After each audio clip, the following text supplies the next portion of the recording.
Hello friends, welcome back to my YouTube channel Study Career Point. I hope you all are doing well. So start करते हैं हमारी आज की class से। देखिए आज जो आप लोगों का प्रीवियस ईयर के क्वेश्चन पेपर का ये सेट है 16th नंबर का सेट हम लोग यहाँ पर करेंगे। इससे पहले 15th सेट में आप लोगों को करा चुकी हूँ। देखिए काफ़ी इंपॉर्टेंट चीज़ें हैं जो आप लोगों को यहाँ पर कराई जाती हैं। जो भी क्वेश्चन आप लोगों ने लेकर के आती हूँ उसकी थ्योरी भी मैं आप लोगों को साथ में करा रही हूँ कि कहाँ से ये क्वेश्चन पूछा गया है। ऑथेंटिक चीज़ें आप लोगों को यहाँ पर दी जा रही हैं। इसके अलावा देखिए जो पेडागोजी की क्लासेस हैं वो भी आप लोगों की चल रही हैं। पेडागोजी के जो प्रैक्टिस सेशन है वो मैं आप लोगों का अलग से ले रही हूँ। और जो एनसीईआरटी की क्लासेस हैं आप लोगों की 6 to 8 की एनसीईआरटी की क्लासेस एसएसटी की वो भी आप लोगों की चल रही हैं। ठीक है, तो जिन बच्चों ने ये क्लासेस नहीं देखी हैं, ये सेट नहीं लगाए हैं, वो इन चीज़ों को ज़रूर देखें। काफ़ी बेनिफिशियल है आपके आने वाले एग्ज़ाम के लिए। इसके अलावा देखिए एक नई अपडेट और आ जाई है सीटेट के एग्ज़ाम को लेकर के। देखिए जो सीटेट का एग्ज़ाम है वो 14 दिसंबर को कर दिया गया है। इसकी जो तारीख थी देखिए 15 तारीख थी। ठीक है, अभी क्या कर दी गई है 14 कर दी गई है, क्योंकि काफ़ी स्टेट्स में इस डेट पर एग्ज़ाम थे। ठीक है, तो इसलिए तारीख 14 तारीख को कर दी गई है। इसके अलावा एक और चीज़ बोली गई है कि अगर बच्चों की जो संख्या है वो सेंटर के अकॉर्डिंग ज़्यादा होती है, ठीक है, छात्रों की संख्या, तो ये एग्ज़ाम 15 को भी होगा। मतलब 14 को तो होगा ही, 15 को भी होगा। ठीक है, अगर छात्रों की संख्या अधिक होती है तो। ठीक है, तो ये आज की अपडेट थी आप लोगों की जो मैंने आप लोगों को बता दी है। नेक्स्ट देखिए फर्स्ट क्वेश्चन से यहाँ पे हम लोग स्टार्ट करते हैं। फर्स्ट क्वेश्चन दिया गया है मिलान करें और उचित विकल्प का चयन करें। देखिए कॉलम फर्स्ट और कॉलम 2 आप लोगों को दिए गए हैं। ए पॉइंट है संगमरमर, बी है बलुआ पत्थर, सी है कोयला और डी है ग्रेनाइट। देखिए ये कौन सी शैलों से इन चीज़ों का निर्माण होता है, यही आप लोगों को यहाँ पर मिलान करना है। तो देखिए बात करें हम सबसे पहले ऑप्शन की, तो देखिए संगमरमर। संगमरमर जो है देखिए वो कायांत्रित शैल से बनता है। बलुआ पत्थर अवसादी शैल से बनता है। इसके अलावा जो कोयला होता है वो जीवाश्म ईंधन से बनता है और जो ग्रेनाइट होता है वो आग्नेय शैल से बनता है। ठीक है, तो जो यहाँ पर विकल्प होगा आपका ऑप्शन नंबर 1 जो है वो आप लोगों का बिल्कुल सही मिलान है। अब देखिए यहाँ पर एग्जाम्पल देख लेते हैं, शैलों को देख लेते हैं। ये मैंने आपको क्लास में कराई हैं चीज़ें। परपटी की, देखिए पृथ्वी की परपटी अनेक प्रकार के शैलों से बनी है। पृथ्वी की परपटी बनाने वाले खनिज पदार्थ के किसी भी प्राकृतिक पिंड को हम क्या कहते हैं, शैल कहते हैं। शैल जो होती है देखिए वो 3 प्रकार की होती हैं, आग्नेय शैल, अवसादी शैल और कायांत्रित शैल। आग्नेय शैल कैसे बनती है, तो देखिए जब द्रवित मैग्मा जो होता है वो ठंडा होकर ठोस बनता है तो आग्नेय शैल का निर्माण होता है। इन आग्नेय शैलों को हम प्राथमिक शैल भी कहते हैं। ठीक है, आग्नेय शैल जो होती है वो 2 प्रकार की होती है, एक तो अंतर्भेदी और दूसरी होती है बहिर्भेदी। अब देखिए बात करें हम अवसादी शैल की, तो देखिए उनका निर्माण कैसे होता है। शैल लुढ़क कर, चटक कर और एक दूसरे से टकराकर छोटे छोटे टुकड़ों में टूट जाती है। कौन, आग्नेय शैल। जब आग्नेय शैल छोटे छोटे टुकड़ों में टूटती है तो इन छोटे छोटे कणों को अवसाद कहते हैं। और ये अवसाद हवा और जल आदि के द्वारा एक स्थान से दूसरे स्थान पर पहुंचकर जमा कर दिए जाते हैं और ये क्या चीज़ें बनाते हैं, अवसादी शैल का निर्माण करते हैं। ठीक है, तो देखिए आग्नेय शैल से ही अवसाद बनते हैं और अवसाद के बाद अवसादी शैल बनती हैं। इसके अलावा देखिए आग्नेय शैल और अवसादी शैल उच्च ताप और दाब के कारण देखिए कायांत्रित शैल में परिवर्तित हो जाती हैं। अब देखिए बात करें हम यहाँ पर एग्जाम्पल की, तो देखिए जो कायांत्रित शैल है उदाहरण के लिए चिकनी मिट्टी स्लेट में और चूना पत्थर जो होता है वो संगमरमर में परिवर्तित हो जाता है। तो देखिए संगमरमर किसका एग्जाम्पल है, कायांत्रित शैल का एग्जाम्पल है। ठीक है, अब देखिए यहाँ पर लिखा गया है, देखिए जो बेसोल्ट है वो किसका है, तो बेसोल्ट आग्नेय शैल का एग्जाम्पल है। ठीक है, इसके अलावा देखिए जो ग्रेनाइट है, ग्रेनाइट जो है वो किसका है, तो ये आपका आग्नेय शैल का एग्जाम्पल है। और देखिए यहाँ पर भी आप लोगों को दिया गया था, देखिए यहाँ पर आप लोगों को क्या दिया गया था, संगमरमर दिया गया था, बलुआ पत्थर दिया गया था, कोयला, ठीक है, और ग्रेनाइट दिया गया था। तो ये देखिए ये सारी चीज़ें मैंने आप लोगों को बता दी हैं कि कौन से पॉइंट में ये चीज़ें हैं। ठीक है, अब देखिए नेक्स्ट क्वेश्चन यहाँ पर हम लोग देखते हैं।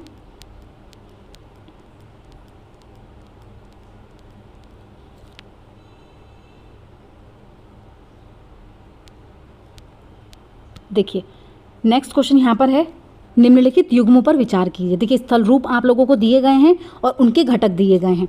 बात करें देखिए तटबंध की, तो तटबंध पवन का घटक है। ठीक है, स्टेक समुद्री तरंग, शतरक शैल, नदी, हिमोड़, हिमनद। तो देखिए यहाँ पर कौन सा पॉइंट है जो यहाँ पर सही होगा, तो देखिए अगर हम बात करें पवन की, तो देखिए पवन का जो घटक होता है वो होता है शतरक शैल। स्थल रूप क्या है, शतरक शैल, और इसका घटक क्या होता है, पवन। ठीक है, तो ये तो आपका देखिए यहाँ पर मैच होना चाहिए था, ये यहाँ पर है तो ये गलत हो जाएगा।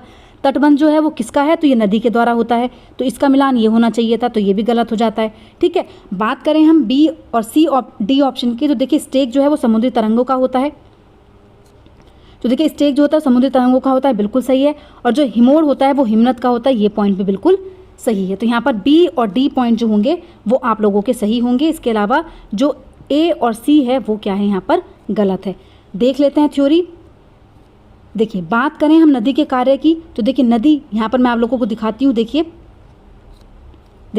नदी के उत्थित तटों को ही हम क्या कहते हैं, तटबंध कहते हैं। तो देखिए अगर नदी का वहाँ पर घटक लिखा गया होता तो तटबंध सही होता, लेकिन यहाँ पर किसका लिखा गया है, पवन का लिखा गया है। इसके अलावा देखिए नेक्स्ट अगर मैं आप लोगों को दिखाऊं समुद्री तरंगों का, तो देखिए समुद्री तरंगे दीवार जैसी इन आकृतियों को हम क्या कहते हैं, स्टेक कहते हैं। तो देखिए स्थल रूप जो स्टेक है वो किस में होता है, समुद्री तरंग के कार्यों में है। ठीक है, नेक्स्ट देखिए अगर हम बात करें हिमनद की, तो देखिए हिमनद ये निक्षेप जो होते हैं, देखिए क्या करते हैं, हिमनद हिमोड़ का निर्माण करते हैं। ठीक है, तो ये पॉइंट भी आप लोगों का सही हो जाता है। इसके अलावा देखिए पवन के कार्य हम लोग देखते हैं, सारी चीज़ें देख ली मैंने आप लोगों को एनसीईआरटी के नोट्स में कराई हुई है। ठीक है, टोटल चीज़ें मैंने आप लोगों को करा रखी हैं, इसीलिए मैं बार बार आप लोगों को बोल रही हूँ कि नोट्स आप अच्छे से ज़रूर देखें। ठीक है, अब देखिए यहाँ पर अगर हम बात करें पवन की, तो देखिए इसमें पॉइंट लिखा गया है। देखिए मैं आप लोगों को दिखाती हूँ, यहाँ पर रेगिस्तान में पवन अपर्दन एवं निक्षेपण का प्रमुख कारक है। रेगिस्तान में आप छत्रक के आकार के शैल देख सकते हैं। तो देखिए जो छत्रक शैल हैं जिन्हें सामान्यतः छत्रक शैल कहते हैं। तो देखिए पवन के कार्य में आप लोगों को क्या देखने को मिलेंगे, छत्रक शैल देखने को मिलेंगे। ठीक है, तो देखिए चारों पॉइंट्स मैंने आप लोगों को बता दिए कौन कौन सा किससे बिलोंग करता है। अब देखिए नेक्स्ट क्वेश्चन देखते हैं। यहाँ पर वो भुर्ज छाल कहाँ पाई गई जिस पर ऋग्वेद की वैदिक प्रार्थनाएं या फिर सूक्त लिखी गई। तो देखिए वो छाल जो है कहाँ पर पाई गई, कश्मीर में, महाराष्ट्र में, बंगाल में या फिर बिहार में। तो देखिए यहाँ पर जो करेक्ट आंसर है वो क्या होगा, तो देखिए जो ऋग्वेद की वैदिक प्रार्थनाएं लिखी गई हैं वो कश्मीर में पाई गई भुर्ज छाल है। ठीक है, कहाँ पर, कश्मीर में पाई गई। नेक्स्ट देखिए यहाँ पर थ्योरी देख लेते हैं इसकी। देखिए इस तरीके की होती थी ये पांडुलिपि ऋग्वेद की। ठीक है, इसका एक पन्ना यहाँ पर शो किया गया है। भुर्ज वृक्ष की छाल पर लिखी हुई यह पांडुलिपि कश्मीर में पाई गई। लगभग 150 वर्ष पहले ऋग्वेद को सबसे पहले बार छापने के लिए इसका उपयोग किया गया था। तो देखिए सबसे पहले उपयोग किया गया था इस पांडुलिपि का, और ये जो पांडुलिपि है वो किस पेपर पे लिखी गई थी, तो भुर्ज वृक्ष की छाल पर लिखी गई थी। और कहाँ पाई गई, तो कश्मीर में पाई गई। नेक्स्ट देखते हैं। देखिए नेक्स्ट क्वेश्चन यहाँ पर है, कथनों ए और बी को पढ़ें और सही उत्तर का चुनाव करें। देखिए ए यहाँ पर दिया गया है, राजा राम मोहन रॉय जैसे लोगों को सुधारक इसलिए कहा जाता है क्योंकि वे मानते हैं कि समाज में परिवर्तन लाना और अन्यायपूर्ण तौर तरीकों से छुटकारा पाना जरूरी है। देखिए बिल्कुल सही पॉइंट है यहाँ पर राजा राम मोहन रॉय को लेकर के। इसके अलावा देखिए बी पॉइंट यहाँ पर दिया गया है, सुधारकों का विचार था कि इस तरह के परिवर्तन लाने के लिए लोगों को इस बात के लिए प्रेरित किया जाना चाहिए कि वे पुराने व्यवहार को छोड़कर जीवन का नया ढंग अपनाने के लिए तैयार हों। तो देखिए बिल्कुल सही बात है, परिवर्तन तभी आता है जब हम पुराने व्यवहार को छोड़ के नई चीज़ों को अपनाते हैं। ठीक है, तभी चेंजेस देखने को मिलते हैं। तो देखिए दोनों ही पॉइंट यहाँ पर क्या है, बिल्कुल सही है। ऑप्शन नंबर 3 जो है वो यहाँ पर आप लोगों का बिल्कुल सही हो जाएगा। देखिए थ्योरी देखते हैं। देखिए राजा राम मोहन ने जो परिवर्तन उठाए थे, जो कदम उठाए परिवर्तन की दिशा में, कौन कौन से थे, तो देखिए 19वीं सदी की शुरुआत से ही हमें सामाजिक रीति रिवाजों और मूल्य मान्यताओं से संबंधित बहस, मुबाहिसे और चर्चाओं का स्वरूप बदलता दिखाई देता है। इसकी एक अहम वजह यह थी कि संचार के नए तरीके विकसित हो रहे थे। पहली बार किताबें, अखबार, पत्रिकाएं, पर्चियाँ और पुस्तिकाएं छप रही थी। ठीक है, इसी वजह से क्या हो रहा था कि जो रीति रिवाज है वो क्या हो रहे थे, मान्यताओं, इनका स्वरूप है वो चेंज होता जा रहा था। अब देखिए जो पॉइंट यहाँ पर लिखे गए हैं वो मैं आप लोगों को बताती हूँ। देखिए इस तरीके की बहसें अक्सर भारतीय सुधारकों और सुधार संगठनों की तरफ से शुरू होती हैं। राजा राम मोहन रॉय इसी तरीके के सुधारक थे। उन्होंने कलकत्ता में ब्रह्म समाज के नाम से एक सुधारवादी संगठन किया। ठीक है, जिसके बाद ब्रह्म समाज के नाम से इसको जाना गया। राजा राम मोहन रॉय जैसे लोगों को सुधारक इसलिए कहा जाता है क्योंकि वे मानते थे कि समाज में परिवर्तन लाना और अन्यायपूर्ण तौर तरीकों से छुटकारा पाना ज़रूरी है। तो देखिए एक पॉइंट तो आपको बिल्कुल यहीं पर मिल गया। इसके अलावा देखिए उनका विचार था कि इस तरह के परिवर्तन लाने के लिए लोगों को इस बात के लिए प्रेरित किया जाना चाहिए कि पुराने व्यवहार को छोड़कर जीवन का नया ढंग अपनाने के लिए तैयार हों। तो देखिए सेकंड पॉइंट ये हो जाता है। तो देखिए बिल्कुल सारी चीज़ें बिल्कुल एज इट इज़ आपको थ्योरी से ही देखने को मिल जाती हैं, ठीक है। और इसी तरीके के क्वेश्चन CTET के सबसे ज़्यादा फेवरेट होते हैं, जो अभिकथन टाइप्स के क्वेश्चंस आते हैं या मिलान क्वेश्चन हमेशा ही आपको लोगों को एग्जाम में देखने को मिलते हैं, ठीक है। नेक्स्ट देखते हैं।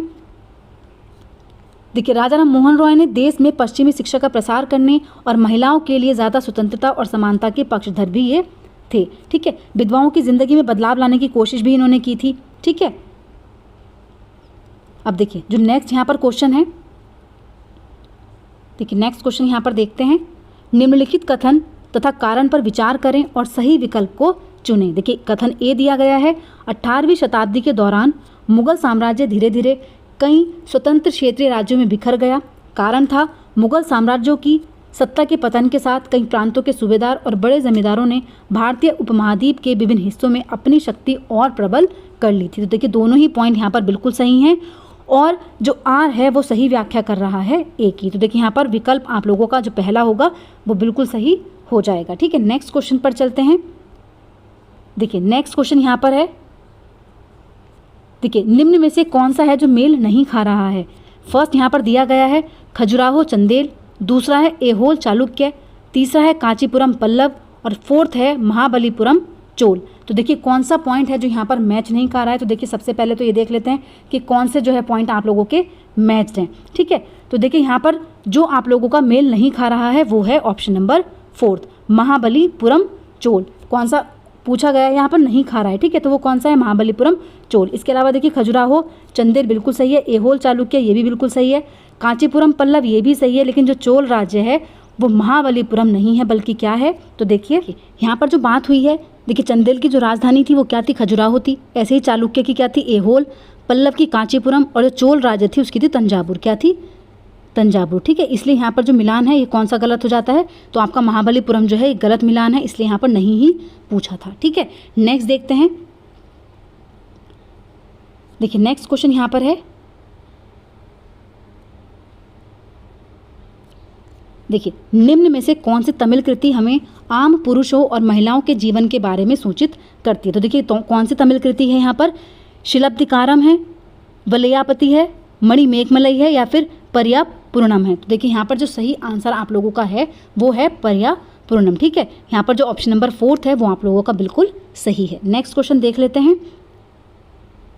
देखिए नेक्स्ट क्वेश्चन यहाँ पर है, निम्न में से कौन सी रचना सूरदास द्वारा संकलित नहीं है। देखिए कौन सी है जो नहीं है। बात करें सूरसागर की तो देखिए ये सूरदास जी द्वारा लिखी गई है। इसके अलावा देखिए सुरसारावली, साहित्य रत्न या फिर साहित्य लहरी। तो देखिए यहाँ पर जो है वो नहीं पूछी गई है, तो सुरसागर भी है, सुरसारावली भी है और साहित्य लहरी भी है। कौन सी नहीं है, तो वो है आपका ऑप्शन नंबर 3, ठीक है। ऑप्शन नंबर 3 जो है वो यहाँ पर आपका नहीं है, जो इनकी रचना में नहीं आती है, ठीक है। नेक्स्ट क्वेश्चन है, देखिए नेक्स्ट क्वेश्चन यहाँ पर है, निम्नलिखित कथनों पर विचार कीजिए। त्वारीख को सुशिक्षित व्यक्तियों द्वारा उर्दू में लिखा गया था। त्वारीख के लेखक नगरों में रहते थे। वे प्राय अपने इतिहास सुल्तानों के लिए उनसे ढेर सारे पुरस्कार पाने की आशा में लिखा करते थे। तो देखिए यहाँ पर जो आप लोगों का सही आंसर हो जाता है वो क्या होगा, तो देखिए फर्स्ट जो है यहाँ पर ऑप्शन ये आपका बिल्कुल गलत हो जाता है। फर्स्ट पॉइंट, त्वारीख को सुशिक्षित व्यक्तियों द्वारा उर्दू में लिखा गया था। तो देखिए ये यहाँ पर बिल्कुल गलत पॉइंट है। त्वारीख के लेखक नगरों में रहते थे, तो ये बिल्कुल सही हो जाता है। ये अपने इतिहास सुल्तानों के लिए उनसे ढेर सारे पुरस्कार पाने की आशा में लिखा करते थे। तो देखिए ये दोनों पॉइंट आप लोगों के बिल्कुल सही हैं और जो फर्स्ट पॉइंट है ये आप लोगों का यहाँ पर गलत है। नेक्स्ट क्वेश्चन देख लेते हैं। देखिए किस क्षेत्र में भूस्वामियों को वेल्लार कहा जाता था। तो देखिए कौन सा क्षेत्र है, महाराष्ट्र क्षेत्र, तमिल क्षेत्र, पंजाब क्षेत्र या फिर बंगाल क्षेत्र। तो देखिए वेल्लार कहाँ पर कहा जाता है, तो तमिल क्षेत्र में कहा जाता है भूस्वामियों को, ठीक है। ऑप्शन नंबर 2 जो है यहाँ पर वो आपका बिल्कुल सही है। नेक्स्ट क्वेश्चन पर चलते हैं। देखिए नेक्स्ट क्वेश्चन यहाँ पर है, निम्न में से कौन सा सुमेलित नहीं है। देखिए यहाँ पर क्वेश्चन तो ये होना चाहिए था कि कौन सा सुमेलित है, क्योंकि देखिए मैं आप लोगों को बताऊंगी। यहाँ पर ग्रह दिए गए हैं, उनके चंद्रमा की संख्या दी गई है। देखिए मंगल जिसकी संख्या 2 दी गई है, बृहस्पति जिनकी 53 है, यूरेनस जिनकी 52 है और नेपच्यून जिनकी 13 चंद्रमा की संख्या यहाँ पर है, ठीक है। मतलब ये बोला जा रहा था कि जो ग्रह हैं, मंगल ग्रह, ये इनके चंद्रमा की संख्या जो इनकी जो उपग्रह होते हैं, ठीक है, कितने इनके उपग्रह हैं जो इनके कक्षाओं में चक्कर लगाते हैं। तो देखिए बात करें सबसे पहले मंगल की, तो देखिए यहाँ पर जो करेक्टली स्पेल्ड है वो मंगल ही है, जो सही है बिल्कुल। इसके अलावा जो तीनों पॉइंट्स हैं ये तीनों ही यहाँ पर गलत हैं। देखिए नहीं इन्होंने पूछा था तो यहाँ पर एक ही नहीं होता, लेकिन यहाँ पर 3 नहीं हैं, 2 भी नहीं है, 3 भी सही तरीके से मैच नहीं है और 4th भी सही तरीके से मैच नहीं है। इसलिए यहाँ पर इनको सही पूछना चाहिए था, इसीलिए यहाँ पर देखिए बोनस मार्क्स मिला बच्चों को, क्योंकि यहाँ पर बोला गया नहीं है और नहीं के यहाँ पर 3 ऑप्शन इन्होंने दिए थे। ठीक है, बात करें देखिए बृहस्पति की, तो बृहस्पति की 53 नहीं है, 95 होते हैं। ठीक है, 95 होते हैं। यूरेनस की बात करें तो देखिए यूरेनस के 28 होते हैं। इसके अलावा नेपच्यून की अगर हम बात करें तो नेपच्यून के 13 नहीं होते, बल्कि कितने 16 होते हैं। ठीक है, तो ये इनके उपग्रहों की संख्या है जो इनके कक्षाओं में चक्कर लगाते हैं, लेकिन यहाँ पर सिर्फ मंगल का ही सही है। इसके अलावा ये तीनों के तीनों पॉइंट्स क्या हैं यहाँ पर गलत हैं। नेक्स्ट क्वेश्चन देखते हैं। देखिए नेक्स्ट क्वेश्चन यहाँ पर दिया गया है, किस गवर्नर जनरल ने घोषणा की थी कि बहादुर शाह जफर अंतिम मुगल राजा होंगे? तो देखिए किन के द्वारा की गई थी? कैनिंग के द्वारा की गई, डलहौजी के द्वारा की गई, हॉर्डिंग के द्वारा की गई या फिर एल्जिन के द्वारा की गई? तो देखिए यहाँ पर जो करेक्ट आंसर है वो कौन सा है? तो देखिए जिन्होंने ये अनाउंसमेंट की थी वो थे कैनिंग। ठीक है, कौन थे? कैनिंग। तो यहाँ पर जो ऑप्शन नंबर 1 है वो आपका बिल्कुल सही है। थ्योरी देख लेते हैं। देखिए कल की हिस्ट्री की क्लास में मैंने आप लोगों को ये चीज़ें कराई हैं। 8th क्लास जो है देखिए वो काफ़ी इंपॉर्टेंट है। 8th क्लास से बहुत ज़्यादा वेटेज आता है एग्जाम में, तो इसलिए 8th क्लास को काफ़ी अच्छे से करना। ठीक है, देखिए यहाँ पर देखते हैं 1856 में गवर्नर जनरल कैनिंग ने फैसला किया कि बहादुर शाह जफर आखिरी मुगल बादशाह होंगे। उनकी मृत्यु के बाद उनके किसी भी वंशज को बादशाह नहीं माना जाएगा। तो देखिए किन्होंने घोषणा की थी? तो जनरल कैनिंग ने ये घोषणा की थी। ठीक है, नेक्स्ट क्वेश्चन देख लेते हैं। देखिए नेक्स्ट क्वेश्चन है यहाँ पर, निम्नलिखित कथनों ए और आर को पढ़िए और उपयुक्त विकल्प का चयन करें। देखिए कथन ए दिया गया है, ईवी स्वामी नायकर और पेरियार मनु संहिता, भगवद गीता और रामायण जैसे ग्रंथों के आलोचक थे। तो देखिए बिल्कुल सही बात है। कारण क्या था? तो देखिए पेरियार ने देखा कि ये ग्रंथ निम्न जातियों के ऊपर उच्च जातियों, महिलाओं के ऊपर पुरुषों का वर्चस्व स्थापित करने के लिए उपयोग में लाए जाते हैं। तो देखिए दोनों ही पॉइंट यहाँ पर सही हैं और जो कारण आर है वो बिल्कुल सही से देखिए एक ही सही व्याख्या कर रहा है। ठीक है, तो यहाँ पर ऑप्शन नंबर 1 जो है वो बिल्कुल सही है। देखिए थ्योरी हम यहाँ पर देख लेते हैं। देखिए गैर ब्राह्मण आंदोलन 20वीं सदी के आरंभ में गैर ब्राह्मण आंदोलन शुरू हुआ। यह प्रयास उन गैर ब्राह्मण जातियों का था जिन्हें शिक्षा, धन और प्रभाव हासिल हो चुका था। उनका तर्क था कि ब्राह्मण तो उत्तर से आए उन आर्य आक्रमणकारियों के वंशज हैं जिन्होंने यहाँ के मूल निवासियों देसी द्रविड़ नस्लों को हराकर दक्षिणी भूभाग पर विजय हासिल की थी। देखिए पेरियार के नाम से प्रसिद्ध थे ईवी स्वामी नायकर एक मध्य वर्गीय परिवार में पले बढ़े थे। अपने प्रारंभिक जीवन में वह सन्यासी थे। ठीक है, उन्होंने संस्कृत शास्त्रों का गंभीरता से अध्ययन किया था। बाद में वो कांग्रेस के सदस्य बने, परंतु जब उन्होंने राष्ट्रवादियों द्वारा आयोजित की गई एक दावत में देखा कि वहाँ बैठने के लिए जातियों के हिसाब से अलग अलग इंतजाम किया हुआ है तो उन्होंने हताश होकर पार्टी छोड़ दी थी। ठीक है, अब देखिए इसी में इन्होंने बोला था, देखिए यहाँ पर लिखा गया है, देखिए पेरियार हिंदू वेद पुराणों के कट्टर आलोचक थे। खास तौर से मनु द्वारा रचित संहिता, भगवद गीता और रामायण के वे कटु आलोचक थे, क्योंकि उनका कहना था कि ब्राह्मणों ने निचली जातियों पर अपनी सत्ता और महिलाओं पर पुरुषों का प्रभुत्व स्थापित करने के लिए इन पुस्तकों का सहारा लिया है। ये दलीलें लोगों को सहज रास नहीं आई। देखिए फर्स्ट पॉइंट तो यहीं से मिल जाता है। निम्न जातीय नेताओं के भाषणों, विचारपूर्ण लेखन और आंदोलन से उच्च जातीय राष्ट्रवादी नेताओं के बीच कुछ आत्ममंथन और आलोचनात्मक की प्रक्रिया शुरू हुई। तो देखिए यहाँ पर जो सबसे मेन चीज़ थी, देखिए कटु आलोचक थे, बिल्कुल सही है यहाँ पर हिंदी पुराणों के। देखिए फर्स्ट पॉइंट यहाँ से मिल जाता है और सेकंड पॉइंट आपका ये हो गया। तो देखिए दोनों ही पॉइंट यहाँ पर आप लोगों को मैंने बता दिए। नेक्स्ट क्वेश्चन देखते हैं। देखिए नेक्स्ट क्वेश्चन यहाँ पर दिया गया है, पूर्व मद्रास में स्थापित वेद समाज प्रेरित था। देखिए जो वेद समाज है तो वो किस तरीके से प्रेरित था? प्रार्थना समाज द्वारा, आर्य समाज द्वारा, ब्रह्म समाज द्वारा या फिर युवा बंगाल आंदोलन द्वारा? तो देखिए कौन सा पॉइंट है जो यहाँ पर सही है? तो जो पूर्व मद्रास चेन्नई में स्थापित वेद समाज था वो किससे? ब्रह्म समाज द्वारा प्रेरित था। ठीक है, किससे? ब्रह्म समाज द्वारा ये प्रेरित था। देखिए अगर हम बात करें यहाँ पर सुधारों के लिए संगठित होना, तो देखिए यहाँ पर बहुत सारे समाज हैं। बात करें सबसे पहले ब्रह्म समाज की, तो देखिए ब्रह्म समाज की स्थापना 1830 में की गई थी। यह संस्था सभी प्रकार के मूर्ति पूजा और बलि के विरुद्ध थी। ठीक है, यहाँ पर देखिए ब्रह्म समाज ने विभिन्न धर्मों के आदर्शों, खास तौर से हिंदुत्व और ईसाई धर्म के विचारकों की आलोचना व्याख्या करते हुए उसे नकारात्मक और सकारात्मक पहलुओं पर प्रकाश डाला। तो देखिए यहाँ पर जो प्रेरणा थी वो किससे मिली थी? ब्रह्म समाज से प्रेरणा मिली थी। अब देखिए यहाँ पर जो बात की गई है वेद समाज की, तो देखिए मद्रास चेन्नई में 1864 में वेद समाज की स्थापना हुई। वेद समाज ब्रह्म समाज से प्रेरित था। देखिए किससे, जो वेद समाज था वो ब्रह्म समाज से प्रेरित था, क्योंकि वेद समाज ने जाति भेदभाव को समाप्त करने और विधवा विवाह और महिला शिक्षा को प्रोत्साहित करने के लिए काम किया। इसके सदस्य एक ईश्वर के अस्तित्व में विश्वास रखते थे। उन्होंने रूढ़िवादी हिंदुत्व के अंधविश्वासों और अनुष्ठानों की सख्त निंदा की थी। ठीक है, इसमें देखिए प्रार्थना समाज भी आता है। प्रार्थना समाज भी देखिए, बंबई में स्थापित प्रार्थना समाज ने जातीय बंधनों को खत्म करने और बाल विवाह के उन्मूलन के लिए प्रयास किया था। ठीक है, तो ये सारे हैं जो मैंने आप लोगों को यहाँ पर बता दिए हैं। ठीक है, नेक्स्ट देखिए, लास्ट क्वेश्चन है ये आपका, दक्कन पठार अपने पश्चिमी भाग पर कौन सी भौतिक विशेषता से जुड़ा हुआ है। तो देखिए कौन सी विशेषता से यहाँ पर जुड़ा हुआ है, सतपुड़ा श्रेणी से, विंध्य श्रेणी से, सह्याद्री से या फिर नीलगिरी से। तो देखिए यहाँ पर जो करेक्ट आंसर है, जो दक्कन पठार है वो अपने पश्चिमी भाग पर कौन सी सह्याद्री से जुड़ा हुआ है। ठीक है, ऑप्शन नंबर 3 जो है वो यहाँ पर बिल्कुल सही है। ठीक है, तो देखिए आज की क्लास इतनी ही थी। जितने भी क्वेश्चंस आप लोगों के लिए मैं लेकर के आई थी वो सारे क्वेश्चंस मैंने आप लोगों को करा दिए हैं। किसी भी क्वेश्चंस में अगर आप लोगों को डाउट है तो आप लोग मुझसे कमेंट सेक्शन में पूछ सकते हैं। इसके अलावा देखिए जो एनसीईआरटी की क्लासेस हैं वो भी आप लोग देखते रहिए, क्योंकि अब एग्ज़ाम ज़्यादा दूर नहीं है। ये मंथ तो आप लोगों का फेस्टिवल में चला जाएगा, नेक्स्ट मंथ आप लोगों का है तैयारी के लिए, तो अपने नोट्स भी अच्छे से करते रहिए। इसके साथ साथ जो प्रैक्टिस सेशन है वो भी अच्छे से लगाते रहिए। ठीक है, जिससे आप सीटेट का एग्ज़ाम ईजिली क्रैक कर पाएँ, वो भी अच्छे मार्क्स के साथ। ठीक है, तो देखिए आज की क्लास आप लोगों की यहीं पर कंप्लीट होती है। अगर आप लोगों को मेरी क्लास अच्छी लगी हो तो प्लीज़ मेरे चैनल को लाइक करें, सब्सक्राइब करें और शेयर करें। ऐसी ही और वीडियोज़ के लिए मेरे चैनल पर बने रहिए। Thank you.